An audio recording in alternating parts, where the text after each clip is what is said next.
going out and making pretty pictures has gotten easier and easier and easier over the last 15 years. So I tell clients what you're buying from us is communication. Welcome to the RV Entrepreneur Podcast, the weekly show for nomads, work campers, RVers, and entrepreneurs looking to earn a living or build a business while enjoying the RV lifestyle. This week's host is Glynn Willard. Let's settle in and enjoy the RV Entrepreneur Podcast, brought to you by RV Life. Welcome to the RV Entrepreneur Podcast. I'm Glynn Willard, your host this week, and today we're speaking with Mike Towe. He and his wife, Toni, are the founders of M2 Video Productions and creators of the YouTube channel RRV Sunsets. Let's take some time and pull back the curtain and learn what's involved in running a professional production company from the road. Hello, Mike, and welcome to the show. Hey, how's it going, Glynn? It's nice to be here. How's it going? I'll tell you what, it's a 10 out of 10 day. It's gorgeous here. I'm not where you are. Why don't you start out by telling the listeners where you are, because I'm a little jealous. Yeah, it's kind of an 11 out of 10 day for me, because Toni and I are hanging out up in the Black Hills of South Dakota. We've been here for a week. We're going to be here for another week. And this is one of those places that we absolutely love. And I almost don't want to tell people about it because I don't want it to get too overrun. But the Black Hills is just absolutely beautiful. There are tons of things to do up here. If you're an RVer and you've never hit the Black Hills, put it on your list. You really, really have to come and do it. I agree. How would you say there are more, there's a ton of motorcycles there right now, right? Yeah, so we are here during Rally Week, which has two unfortunates for this interview. The first unfortunate is that Toni, who's my wife and also co-owner of M2 Video Productions, is not going to be joining us today because she came down sick. And she came down sick because it's Rally Week, which means that not only are there tons of motorcycle riders here for Sturgis, they also brought all of their ailments with them, and she was lucky enough to catch one. The other downside is I will guarantee you at some point in time during this interview, you are going to hear what sounds like a freight train coming through in the background. It's not a freight train. It's 37 and a half Harleys rolling down the road next to us. They're all Vance and Hine tailpipe reps. Loud. Yeah, it's crazy. I've never seen so many motorcycles in one place in my whole life. We drove over to Deadwood 2 days ago with some friends to go do a brothel tour in Deadwood, which was a really interesting tour. But when we hit Deadwood, it was just wall-to-wall motorcycles. Just walking up and down the street was like carbon monoxide poisoning because there was just so many running motorcycles. Wow. Well, maybe it's the week to avoid it for RVers. Otherwise... Yeah, and we knew not to show up in the Black Hills during Sturgis. And for some reason, when we booked this, it didn't even hit us. We were actually driving in. We were coming down from Bismarck, North Dakota, and we're like, hold on. Are we showing up during Rally Week? And Toni got on the phone and she's like, yep. I was like, darn, because it's just going to be so busy. Whoops. Well, let's move into you guys. Toni and yourself developed quite a while ago, M2 Video Productions, and it's on m2videoproductions.com. I've gone through some of your content, killer content. Thank you. It's a pleasure to watch. So let's talk more about that, and you fill me in a little bit about what the business is and how it rolls. I'll start with a little bit of the history of how the business started. So I actually got into the video production industry from the time-honored tradition of being a dump truck driver. That's how I started my career. I was a construction teamster, but I was always interested in video and video production. So I always had some type of, I guess you would call it today, a side hustle, doing some type of video. And at one point, I got hired by a small wireless company in San Diego at the time called Qualcomm. They're now a huge conglomerate. And they hired me specifically to come in and work in their video production department. At the time, their video production department was doing a lot of engineering support. So they were filming engineering lectures, things like that. They wanted to take it into more of a marketing role, and they hired me to help them do that. So I worked there for 9 years, and that was actually a pretty long stint for an in-house corporate video production department. Usually corporate video production departments run in about a 5-year cycle. Somebody comes in and says, why are we spending all this money outsourcing video? We should do it ourselves. And so they staff up a department, buy a bunch of gear. About 5 years later, somebody else comes in and goes, why are we doing all of this video production? That's not part of our core business. We're going to outsource it. And they sell everything off and they fire everybody. And so this lasted about 9 years. Then, of course, that day came where it was like, why are we spending money on video production? We should outsource this stuff. So they laid off the whole department. And that was a devastating day for me when I found out I was going to be laid off. And it was my wife, Toni, who's the smart one of the two of us, who said, well, why don't you buy some of the gear from them and start your own production company? And I thought about it and said, yeah, that's a brilliant idea, because they've already said they're going to have to outsource. I already know the business. I already know the people that are creating productions within the company. So we did just that. At the time, we bought an Avid Media Composer editing system from them, a Betacam camera. I mean, this was back in 2004. So digital video was just it was really in its infancy. So we were still rolling tape. We were still shooting analog. So bought the gear, started the company. Initially, our big client obviously was Qualcomm. We did a lot of work for them. That got things rolling, and then just expanded from that. And what I thought was, one of the worst days of my life, losing my cushy corporate job, actually wound up being the best thing that ever happened to me from a production standpoint, because it forced me to work on, well, I don't want to say forced, it allowed me to work on other projects, other creative projects, work with other professionals within the town that I was in, which was San Diego.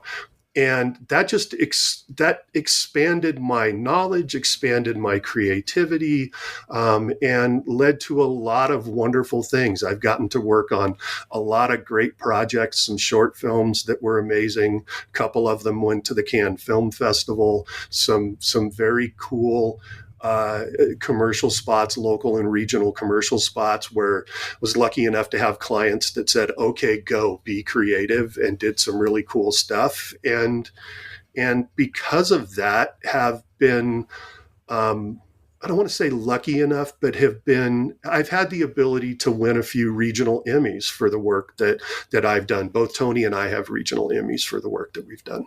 What is a regional Emmy? So regional Emmys are handed out by the National Academy of Television Arts and Sciences. It's the same academy that hands out Emmys like you see on primetime TV.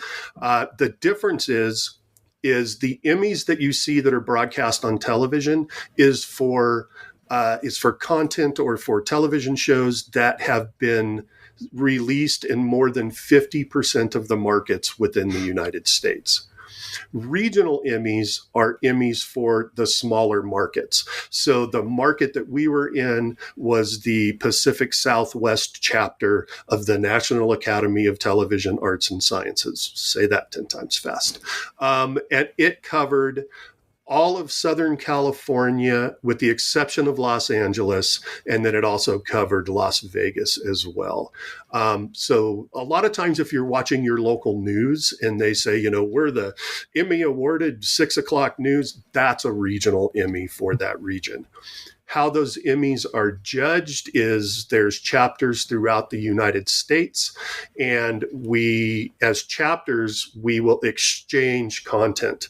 So I may be producing stuff in the Pacific Southwest. That chapter may decide that it's going to use the Upper Midwest chapter as their judging. So they just exchange stuff. So I will be judging in San Diego stuff from the Upper Midwest, and they will be judging stuff from San Diego. So that takes any, favoritism or anything like that out of the mix. And all of the judges have to have been working in television for at least 5 years and work, if they're doing craft judging, like editing or director of photography stuff, they have to have worked in that specific craft for at least 5 years.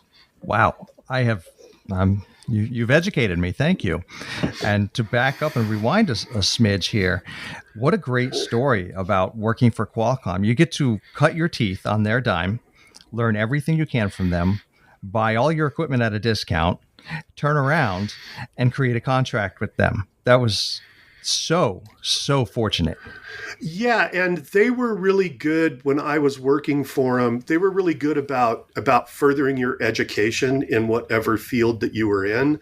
So I mean, back then they were sending me up to LA to take Avid classes and take some filmmaking classes and just expand my knowledge of the industry, expand my knowledge of the equipment I was using, expand my knowledge on storytelling, stuff like that. So it was a really cool time to be working for that company. I mean, my employee number was in the 3,000s.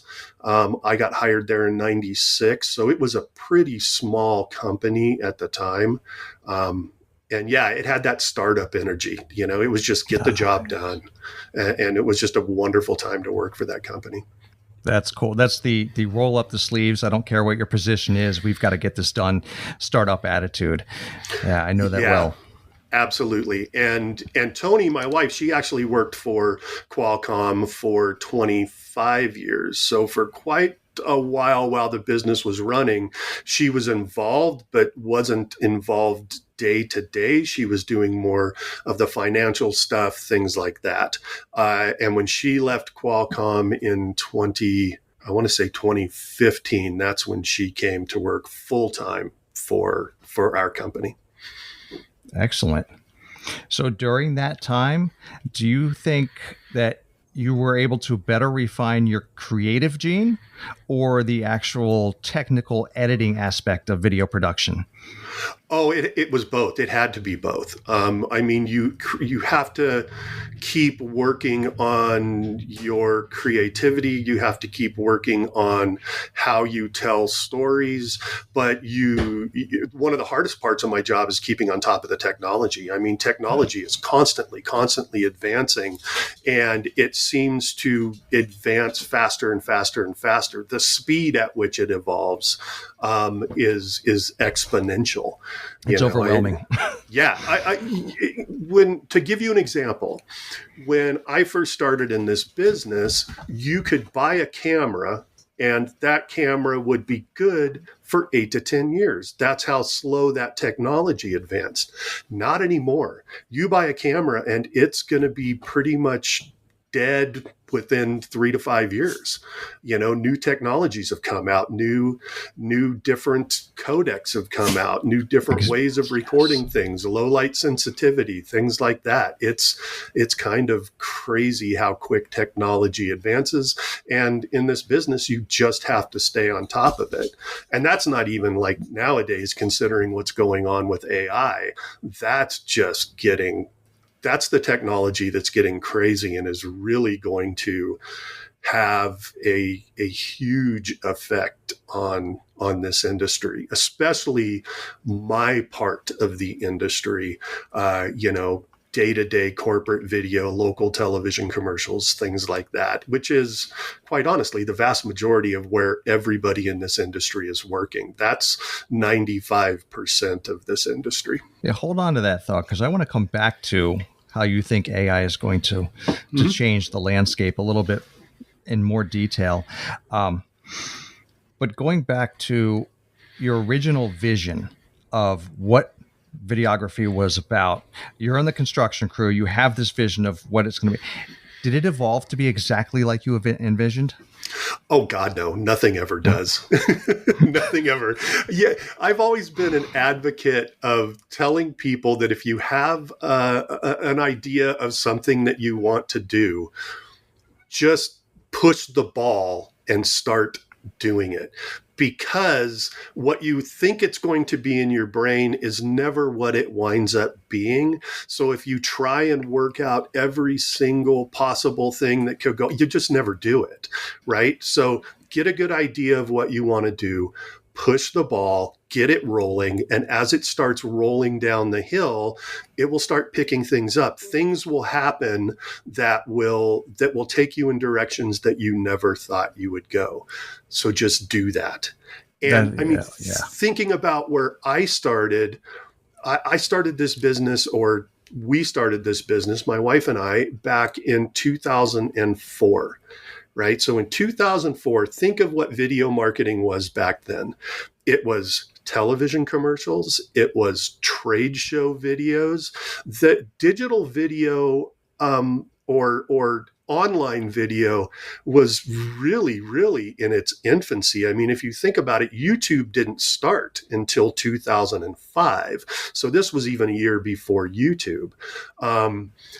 So yeah, it was a totally different environment back then. We actually had we did a project in 2007 that I think was so before its time.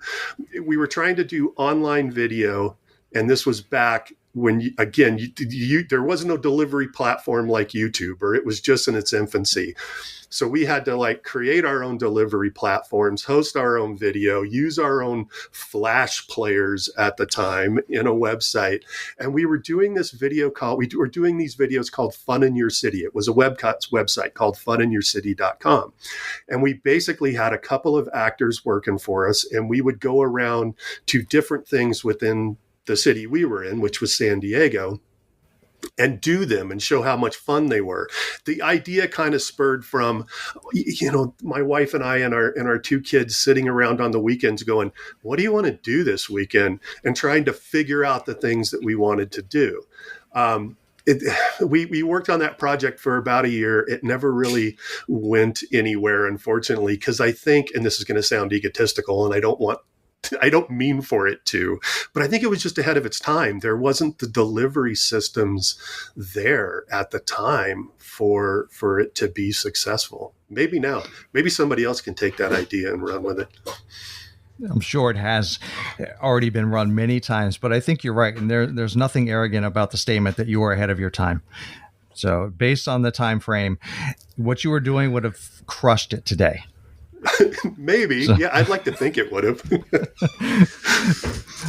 It's funny going back to, taking action. I can't tell you how many business plans I've written that nothing is ever what you put down on paper. It's always different, to the point where on this next business, I didn't even bother writing a business plan because it's pointless. It's just, it's going to be different than what you expect. Technology is changing too fast. Delivery systems are changing too fast. So the vision that I have now isn't going to be the vision that I had that's actually going to come, to a fruition. So, yeah. Yeah, it's never going to be what you think it is. It really isn't. Every single project I've ever done, I mean, even our YouTube channel that we have now, it's evolved over the time that we've had it. And we've had other online stuff before. In 2008, we had an online show. I guess you could have called us influencers before there were influencers.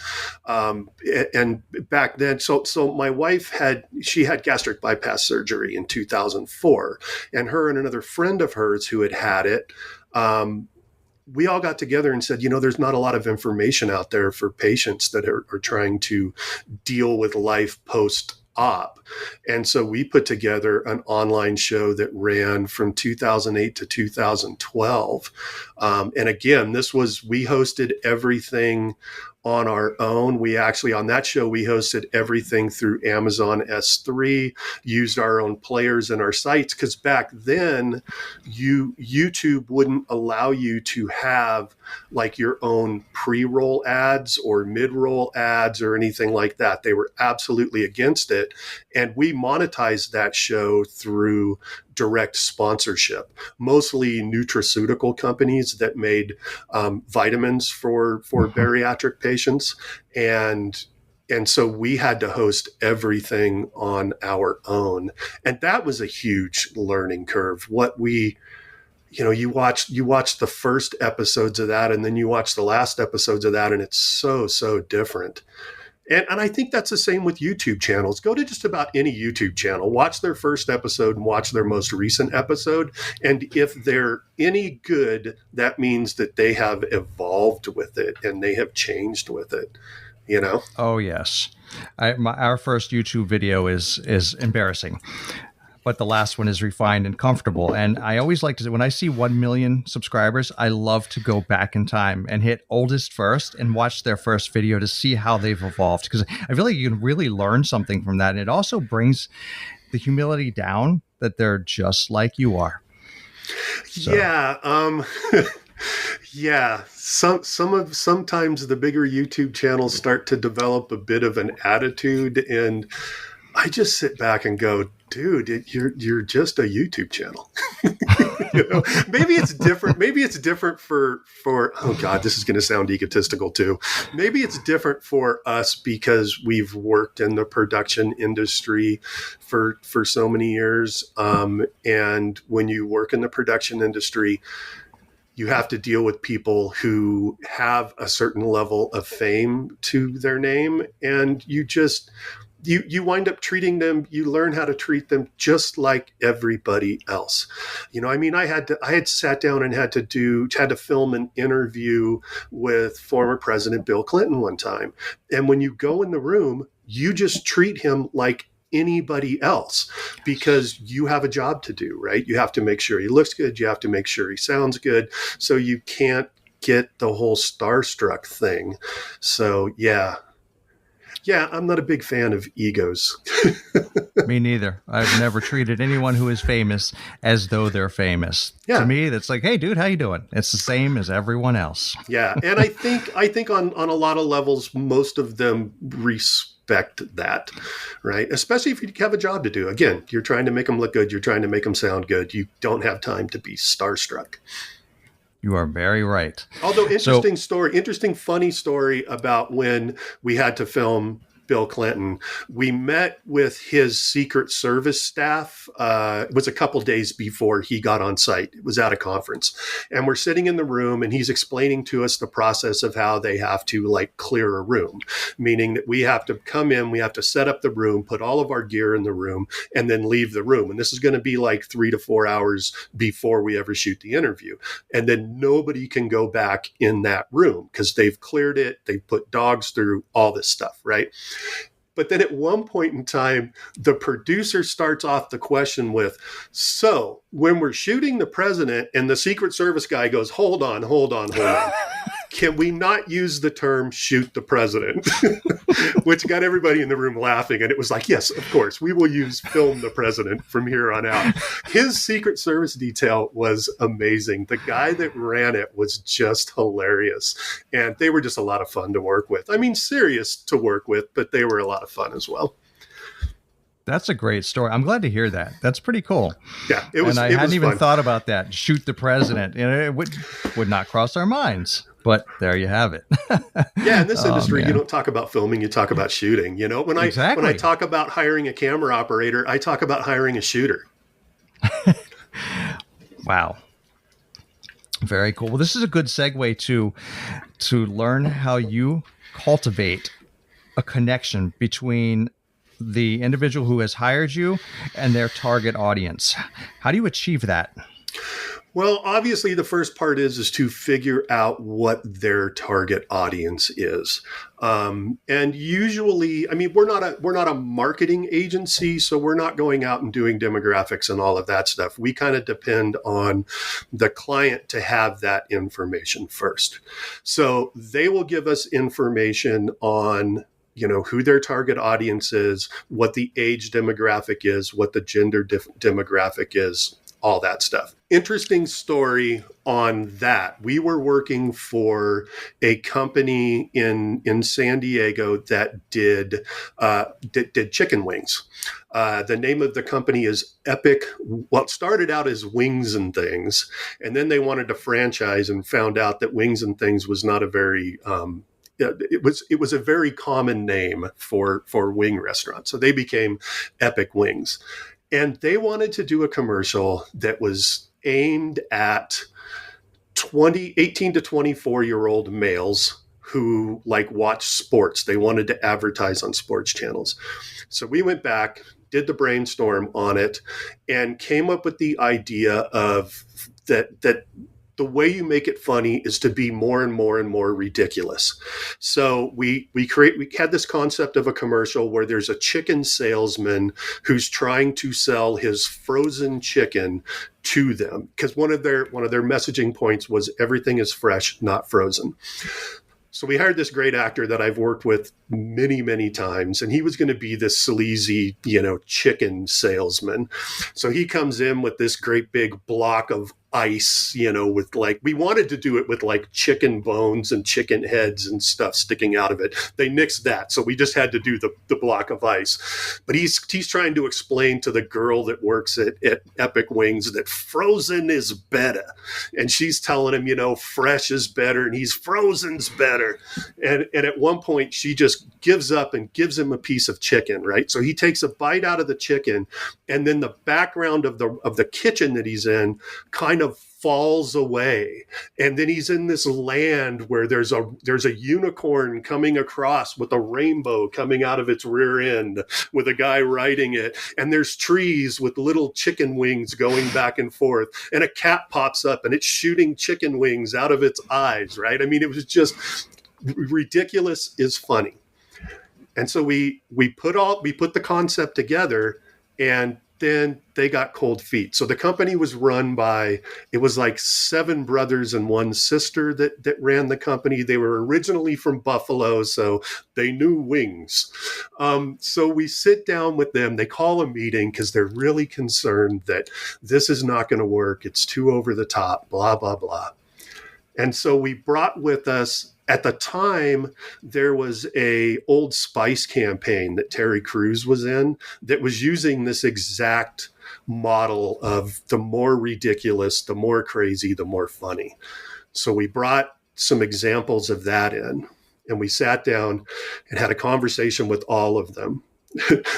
Back up a little bit. The conversation, the whole meeting was initiated by the ad agency or the marketing agency we were working for.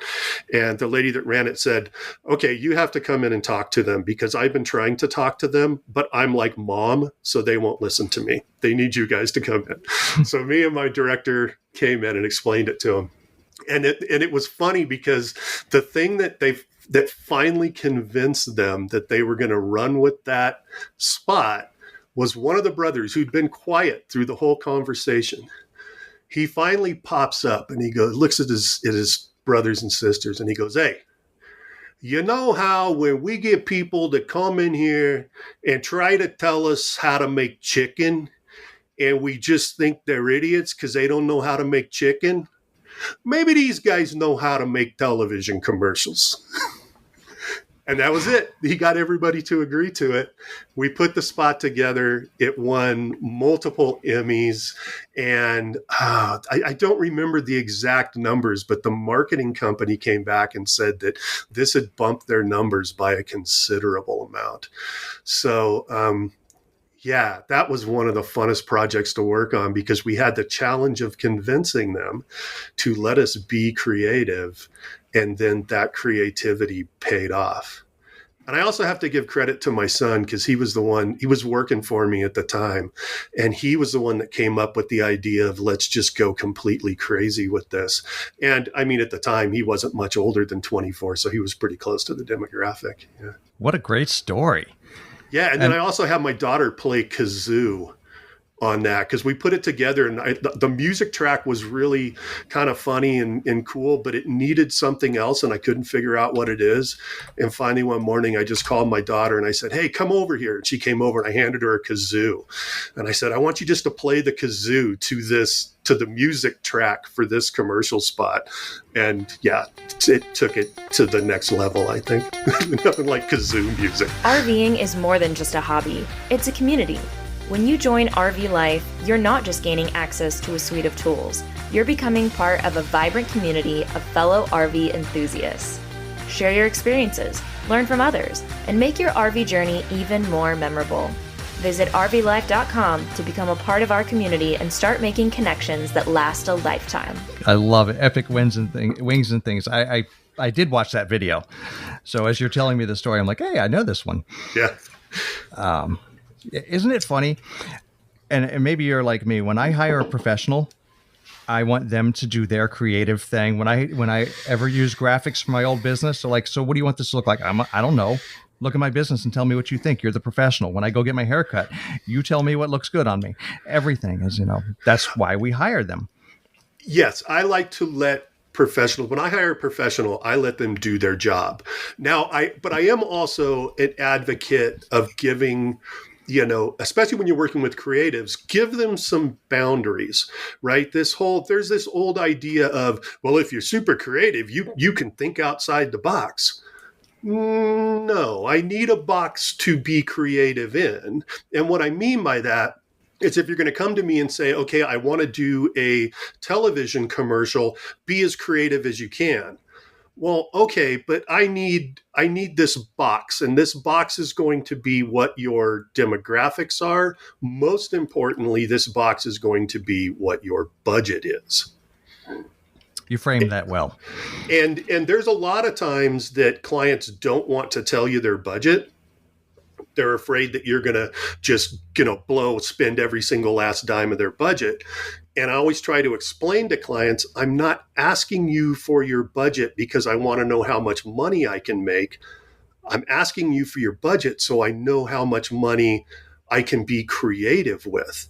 Because I can do a car commercial, that costs a couple $1,000s, or I can do a car commercial that costs a couple $100,000. It just depends on what you want it to look like and how much budget you have. So I need to have that box to work in. So if you're somebody listening to this and you're doing work with creatives, give them a box to be creative in. Let them be creative, but know what those boundaries are. There's no sense for me to put together a proposal for a $100,000 commercial if you only have $10,000. That's just wasting my time and your time. That's great advice, Mike. Great advice. So you guys are in an RV, and before the show, we talked a little bit about you slowly winding down M2, but I want to know how you run production away from the studio and how you manage this from an RV. So maybe I should back up a little bit and explain to you a little bit of the story of how we got into full-time RVing.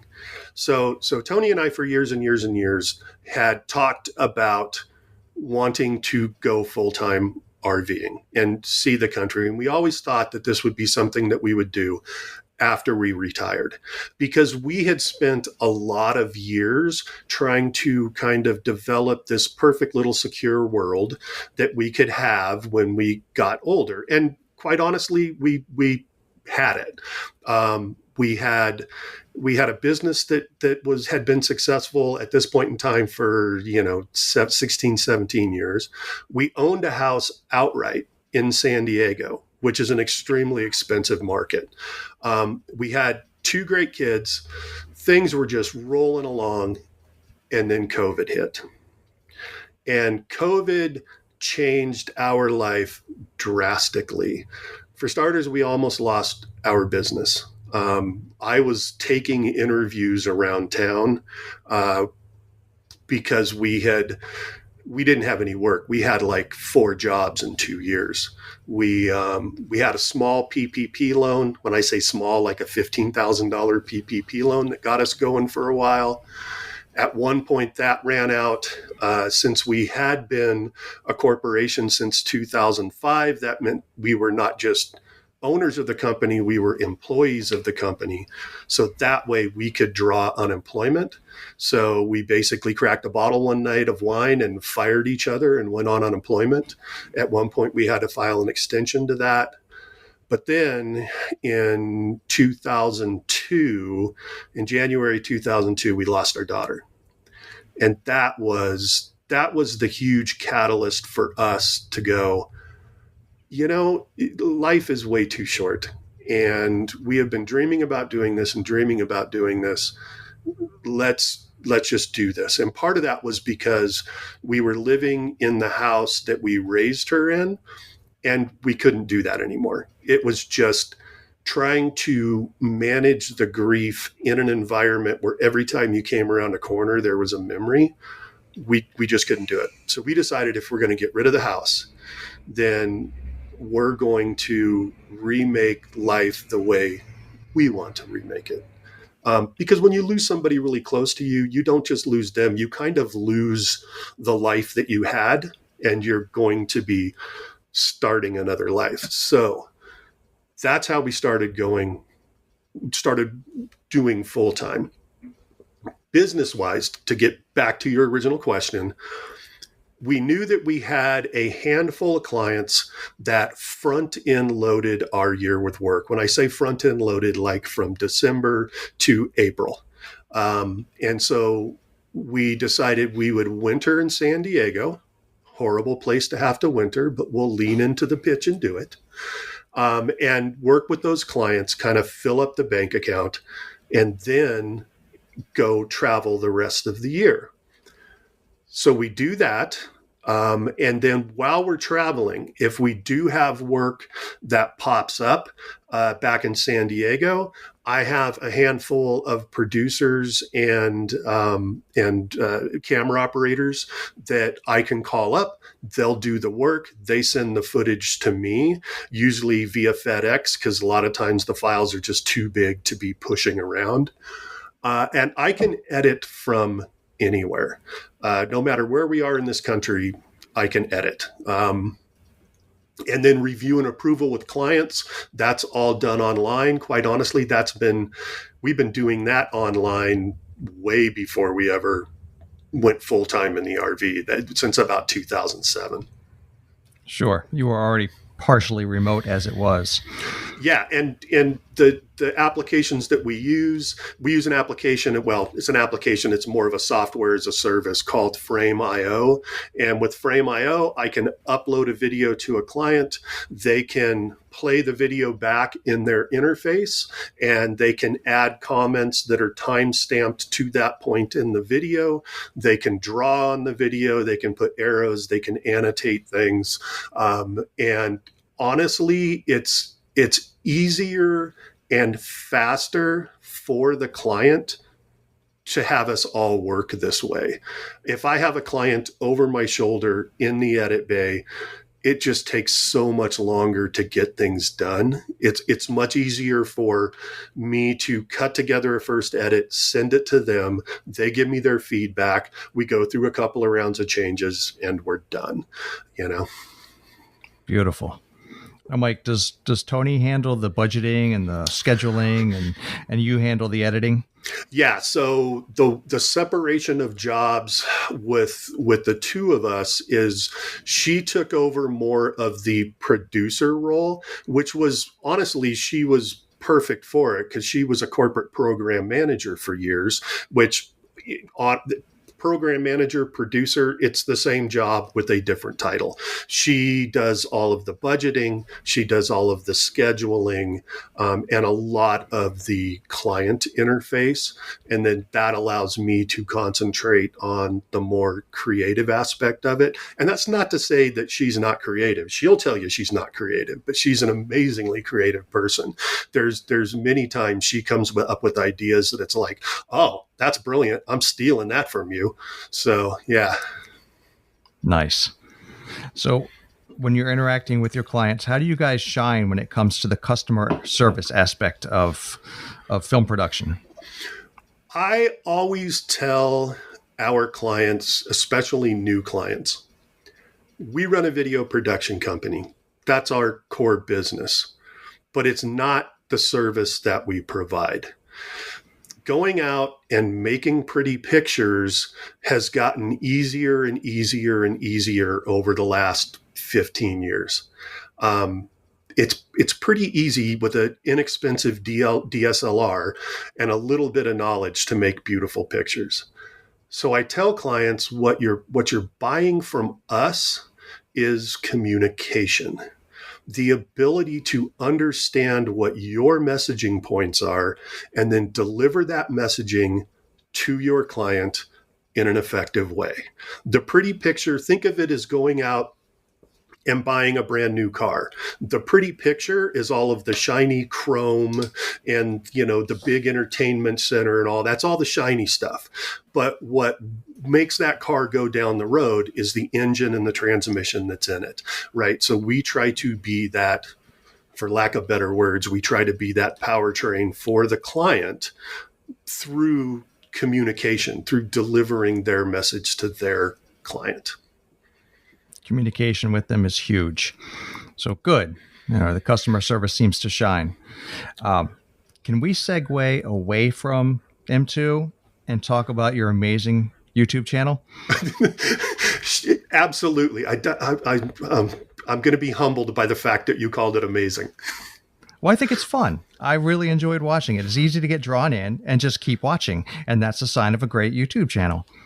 Well, I hope so. I mean, that's kind of what we're hoping to do with it is we kind of use this term edutainment, right? We want to educate people on some of the things that have to do with full-time RVing, but we also want to entertain them.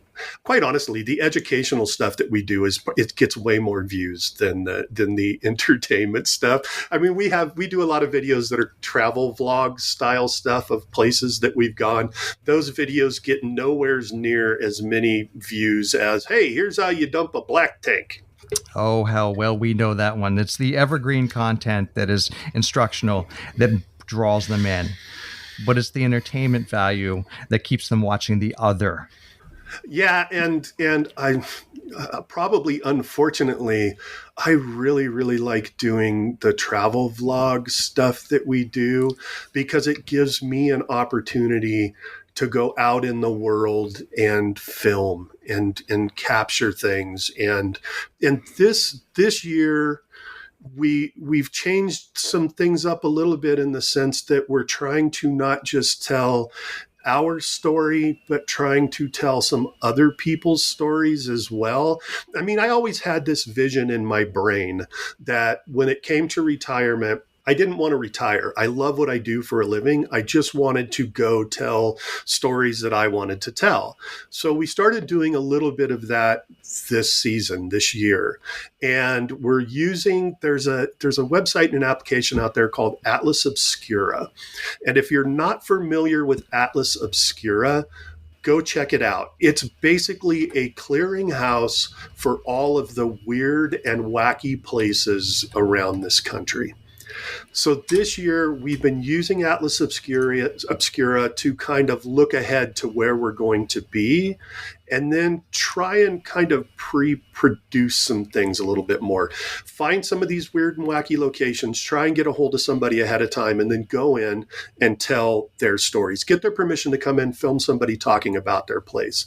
So some of the highlights that we've done this year, we went to Williams, Arizona, which is an interesting town in the fact that it was the last town on Route 66 to be bypassed. And it wasn't bypassed until the 80s, till the 1980s. So it's got this really cool Route 66 vibe. And it's also close to Grand Canyon, so you can get up to Grand Canyon and check that out. Well, after it stops burning to the ground, because that's crazy what's going on there now. But there is a guy in Williams, Arizona, that has a pooseum. What is a pooseum, you ask? Well, it's a museum of fossilized dinosaur poop. And this guy was so excited to talk about his fossilized dinosaur poop. And so we went in, we did an interview with him. We shot a bunch of B-roll around the shop, and it was a cool little story.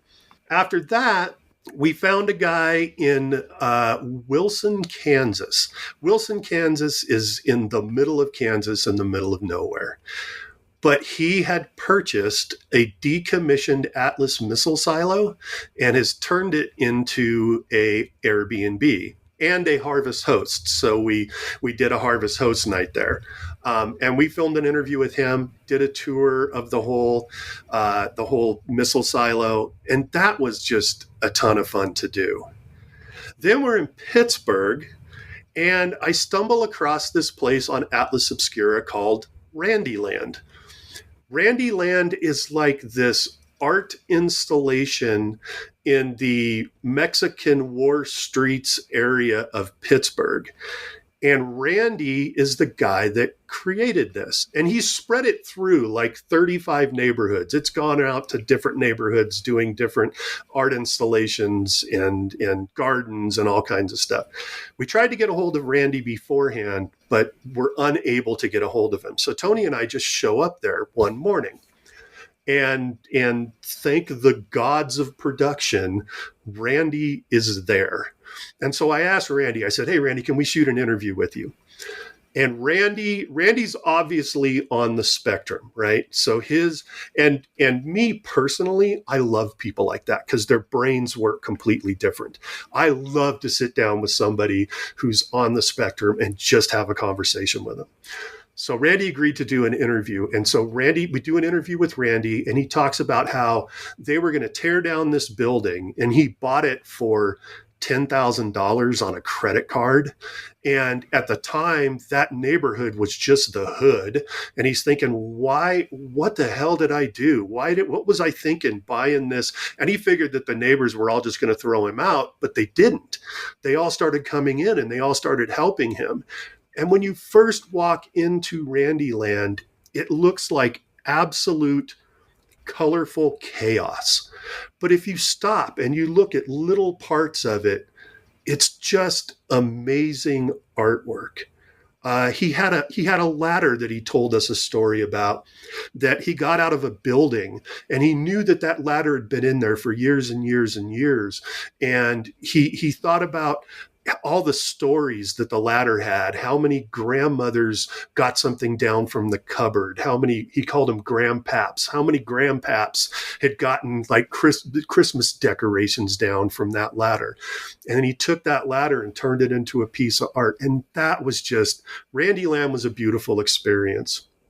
The last story that we did was in Sandusky, Ohio. We found there's a museum there. It's a merry-go-round museum. So it's a museum about old merry-go-rounds and carousels. And it was funny because we got a hold of them ahead of time and said, can we come in? Can we shoot a story? Can we talk to somebody? And they're like, yeah, you can talk to Bonnie. So we show up that day and we got our gear and we're ready to shoot. And Bonnie's working the ticket booth.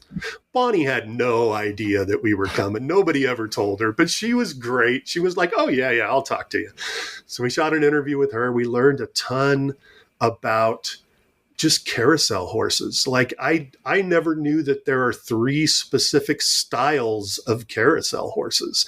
I never knew that at one point in time, some crazy guy in the late 1800s, early 1900s decided he was going to put a light inside of the wooden horse to illuminate all of the jewels, because all of those horses are hollow inside.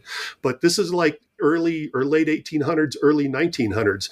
The only way to do that is to put a kerosene lamp or a candle inside of a big chunk of wood, sit somebody on top of it, start spinning them around in a circle.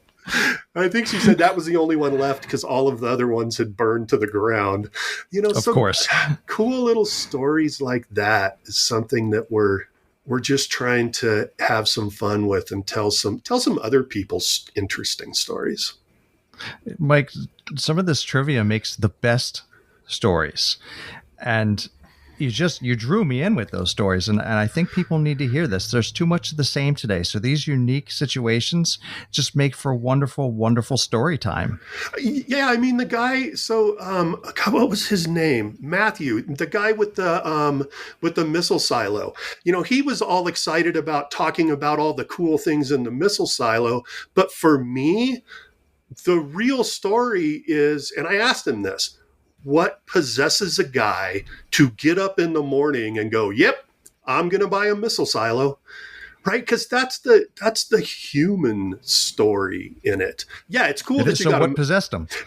He had, when he was younger, him and a friend of his had stumbled onto a missile silo, right? An abandoned missile silo.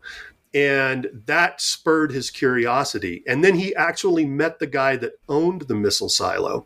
And he became friends with that guy, and that guy had a business selling missile silos. And so that's kind of how he got this connection into the, missile silo community.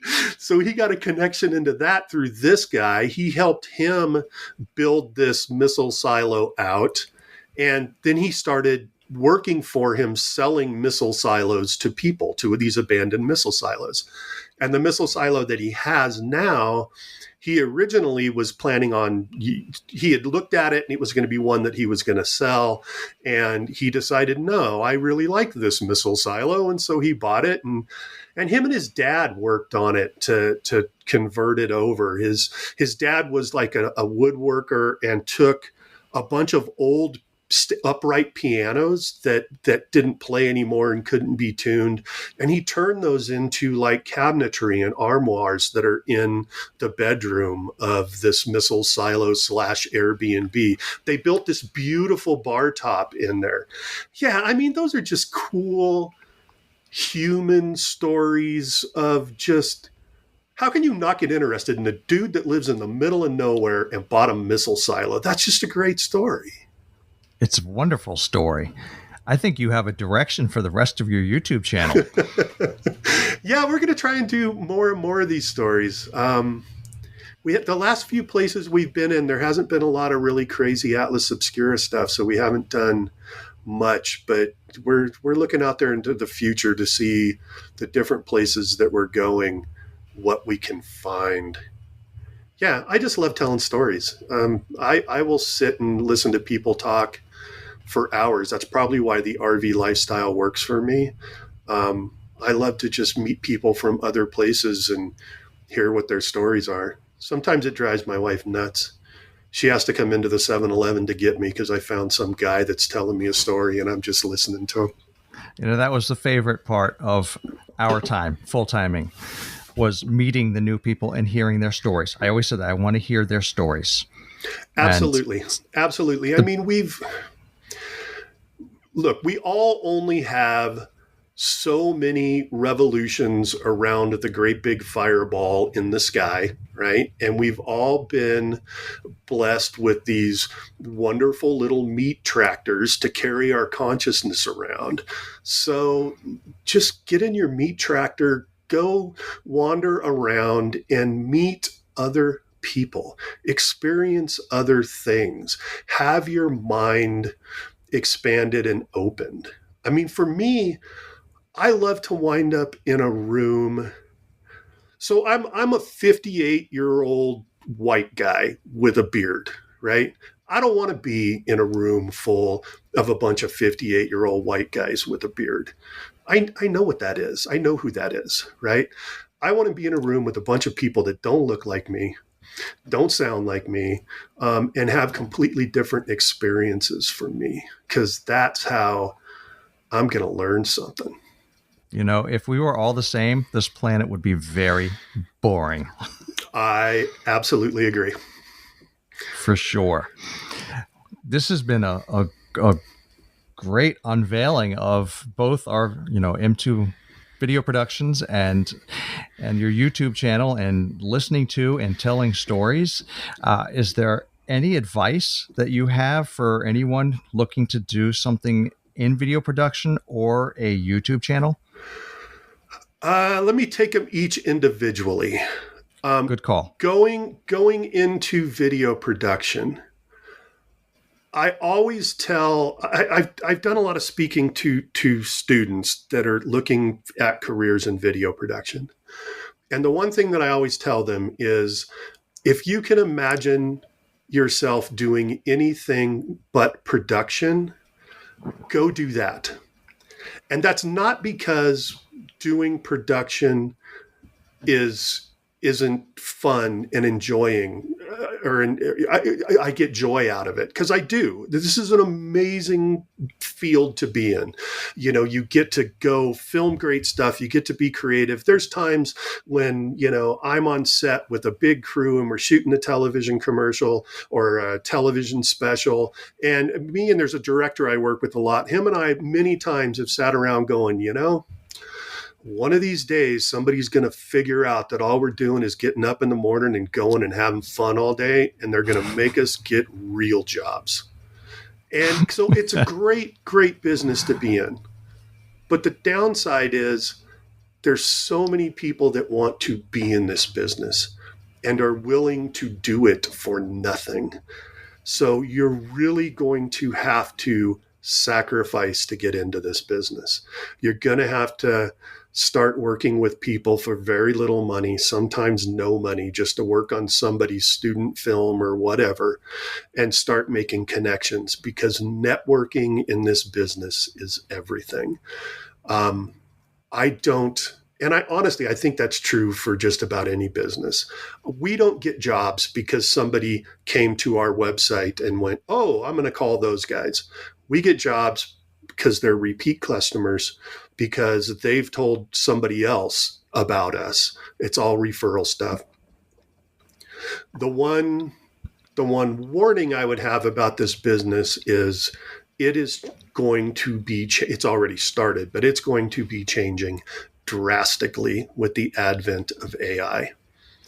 Some of the things that AI can do, quite honestly, scare the hell out of me. And I'll give you an example. Toni and I were setting up the rig. We had pulled into an RV park in Palm Springs. And I'm setting things up, and I hear the train whistle and the train going by, which you hear at 99% of RV parks in this country, because I think there is a federal mandate that if you're going to build an RV park, there has to be a busy railway within 1/8 of a mile of it. You are right. And so I started having this song go through my head, lyrics to this song about, being an RVer and not being able to sleep because there's always an RV park or there's always a train track right next to an RV park. And I thought, I really need to learn how to play guitar. And so I went to bed and I woke up the next morning and I thought, I don't need to know how to play guitar. There's tons of AI music generation websites out there. So I go to one of them called Udio, and I just type in a prompt that says something along the lines of, create me a song in the style of Western swing that talks about how there is always an RV park or a train track within 1/8 of a mile of an RV park, and you can't sleep at night. Within about 2 minutes, it spit out a song that sounded like Bob Wills and the Flippin' Texas Playboys. And within another 20 minutes of just adjusting lyrics, I had a song that in the past I would have paid $3,000, $5,000, $10,000 to a composer to come up with.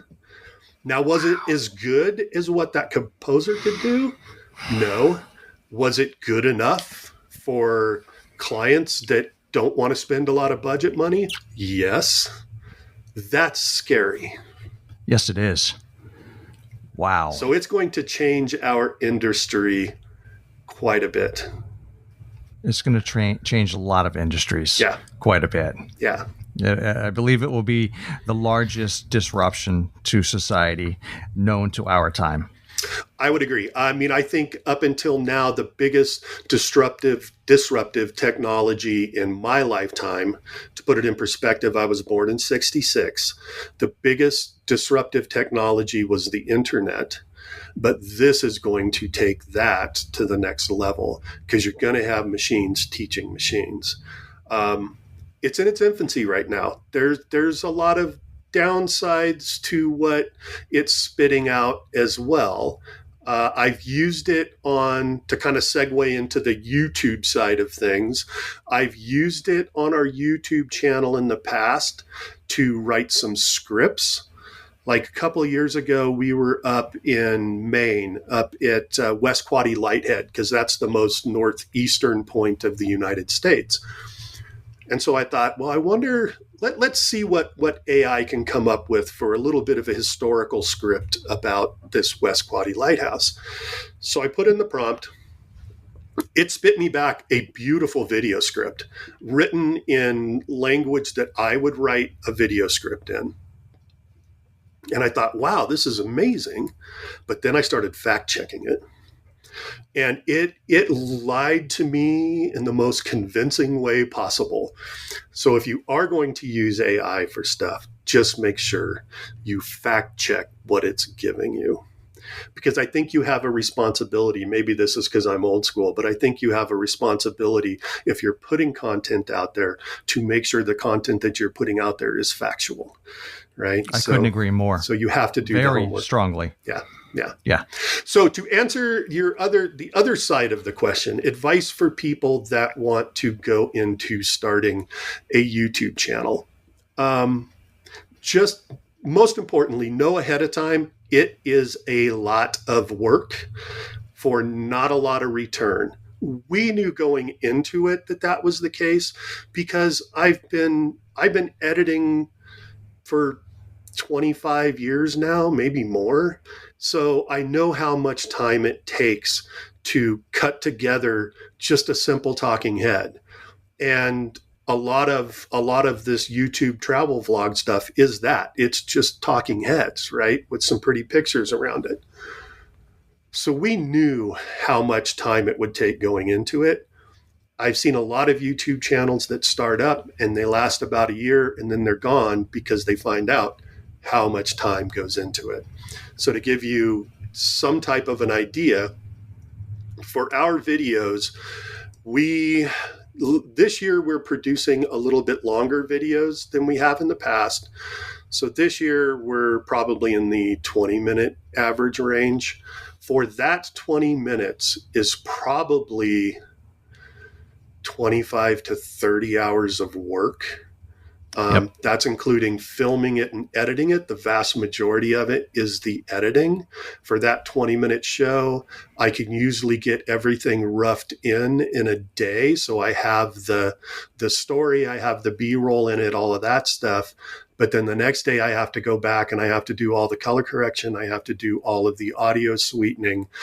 Then you have to export it out. Then you have to encode it. Then don't forget you have to have an engaging thumbnail. So you got to work on that. And then your titles and stuff, which actually that can go back to AI. I have been using AI to create titles and descriptions for us. Yes. And that works really, really well. I've been in the creative writing world, writing scripts for years. So I tend to think I'm decent at creative writing, but it takes it to the next level even for me. So I do use that. So understand it's going to take a long time. The other tip would be don't get hung up on the gear. People tend to get into this and, well, I've got to have this camera and I've got to have, this microphone and blah, blah, blah. Learn how to tell stories. That's what will keep people engaged. Go learn about simple 3-act story structure and use that when you're telling your stories. I'm constantly trying to do that. not only in our YouTube channel, but even with clients, trying to get them to learn how to tell stories about their products and their services that use that story structure. So don't get caught up on on gear. Get caught up on telling stories.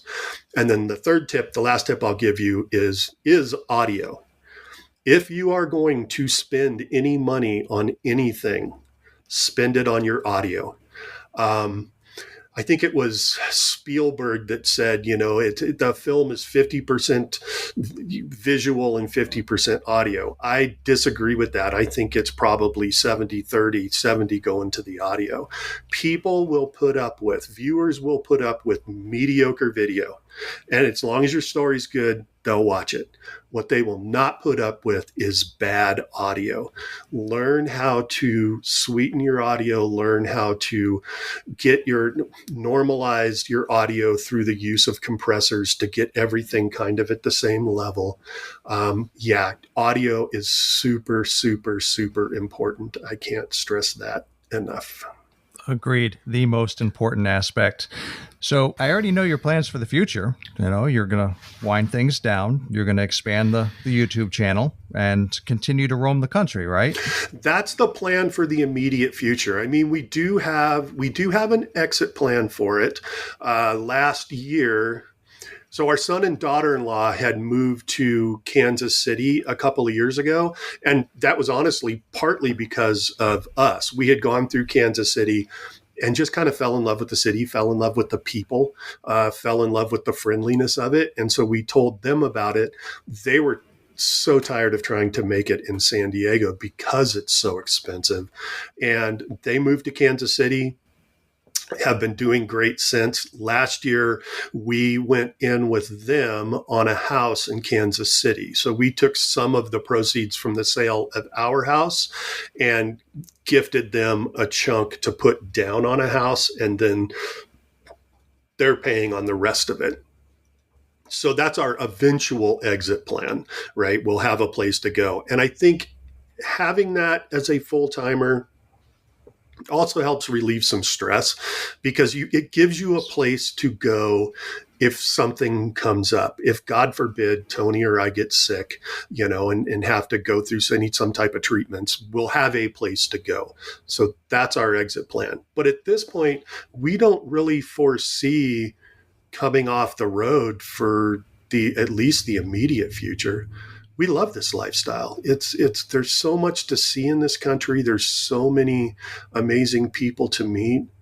It's funny, in our brains, the country used to be huge. And now we've been across it 3 or 4 times. Yeah. It's just gone from this big to, for those listening, you can't see, but my arms are out real wide. And then it's gone to this big, and now my hands are real close together. We really do love this lifestyle. It's not for everybody. If you're not the type of person that's flexible and can adjust when things go sideways, for God's sakes, do not get into this lifestyle. But if you can roll with the punches, then do it. I mean, this year we had a lot of crazy stuff go down.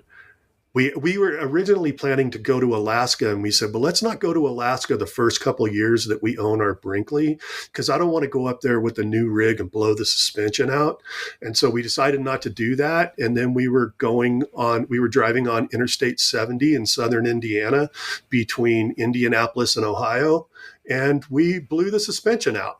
So maybe we should have just gone to Alaska.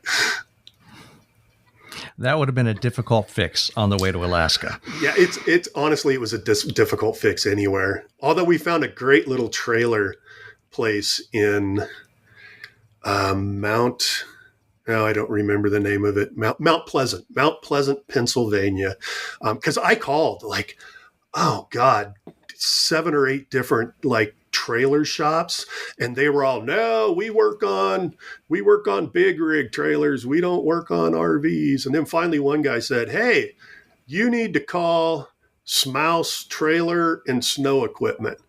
Those guys at Smouse, they'll be able to fix it for you. So I called him up, talked to the guy that owned it, and he's like, oh yeah, we can take care of that. And they did. We had to wait for parts to get to us, but they knocked it out in like 5 hours, and they changed like both equalizers. They changed everything on the suspension except the leaf springs.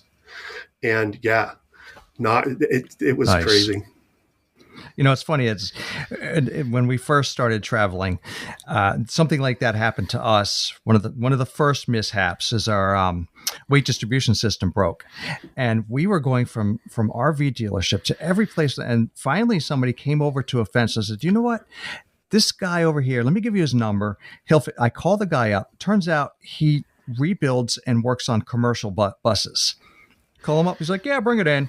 We pull in there. He walks out in the Chicago accent, and we're in, I think, somewhere in Arizona. He's like, kind of a funky setup, but okay. So he throws 2 guys on it. They cut the whole thing off. They re-weld it, rebuild it. He pushes us out in 2 hours, and I'm like, "Well, what do I owe you?" He's like, "What's $200? Is that fair?"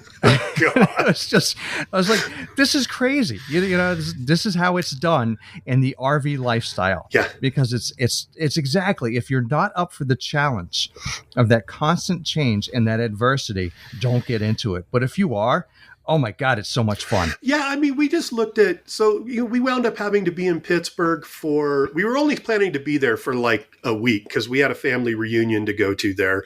But we wound up being there almost 3 weeks. But we just said, okay, you know what? Since we're going to have to be here, let's just make the best of it. Let's find things that we can go see. We wound up at the Flight 93 Memorial, which is out there in Western Pennsylvania, where for those of you that don't remember, not old enough to remember, there was an airliner on September 11th that the passengers basically took the airline back because they knew that the other airliners had crashed into the Twin Towers. And unfortunately, when they were struggling to regain control of the airplane, it crashed into a farm field in Western Pennsylvania.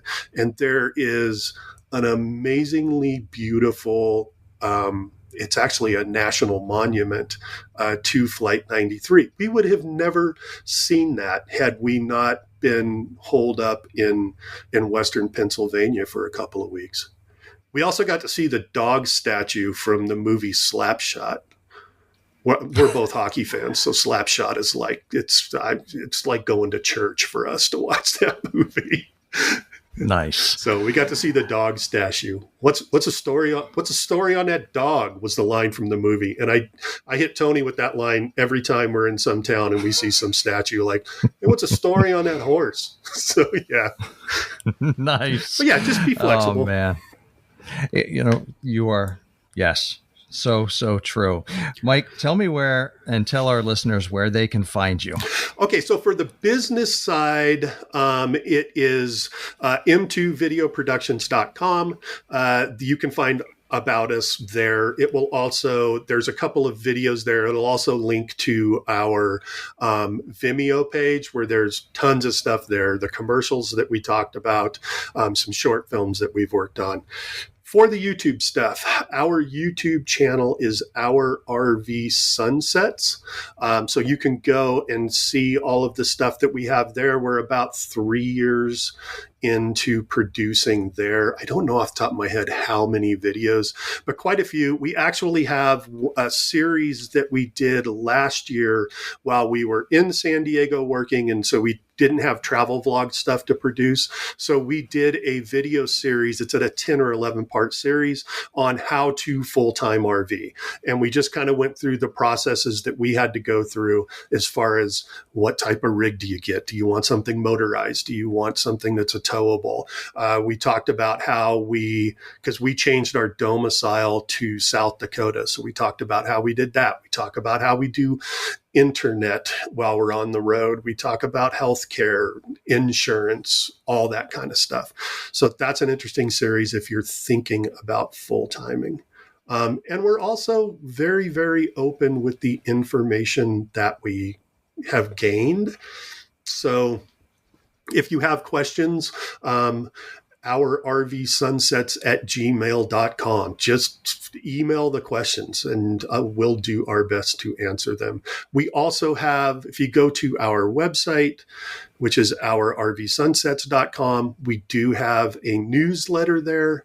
One of the reasons why we decided to start a newsletter was we had people that would contact us and go, hey, would love to get together and have a beer with you. Because those that watch the channel know we do brewery reviews all across the country. And so we wanted to give people a way to do that, because our videos are always a couple of weeks behind where we actually are. So with the newsletter, we put in the newsletter each week where we're going to be out in the world, so that way, if you're there and you want to hook up and have a beer and talk RV stuff or talk a beer stuff or whatever, if we can make it happen, we will absolutely make it happen. Oh, how cool is that? I love that. Next time you're in Delaware, we'll have a beer. Is that where you're at? I think Delaware. Have we been to Delaware? Is it one of the states? I think we have. You haven't missed anything. There's like a handful of states that we haven't been to, and most of them are those little small states in the mid-Atlantic, like Rhode Island and Connecticut and all that. But yeah, one of these days we have to take a week and just knock out all of those little states. Yes. Well, Mike, this has been an absolute pleasure. I have enjoyed learning about M2 Video Productions and your channel and your story and the stories you tell for others. Fantastic. Well, thanks, Glynn. It's been fun chatting with you as well. I mean, being a storyteller, I always like to sit down and talk about myself. That's what storytellers do. Absolutely. And that's what we love. Mike, thank you so much, man. Thanks, Glynn. I hope you enjoyed hanging out with myself and Mike Towe today. He brought up 3 very important takeaways. First, let creators do what they're great at, but give them boundaries. And second, in the video production business, communication is the biggest part of customer service. And lastly, spend less time focusing on the gear and more time learning to tell a story. He couldn't be more right. And you can find out more about M2 Video Productions on their website, videoproductions.com. Thank you all so much for joining us today, and I wish you well. Are you ready to elevate your RVing adventures? With RV Life Pro, you're not just getting a service, you're gaining a reliable companion for your journey. From planning your trips with precision, to navigating with confidence, and even connecting with a vibrant community of fellow RV enthusiasts, RV Life Pro is your all-in-one solution. Don't just dream about the perfect adventure, live it. Visit RVLife.com today and discover how RV Life can enhance your RVing experience.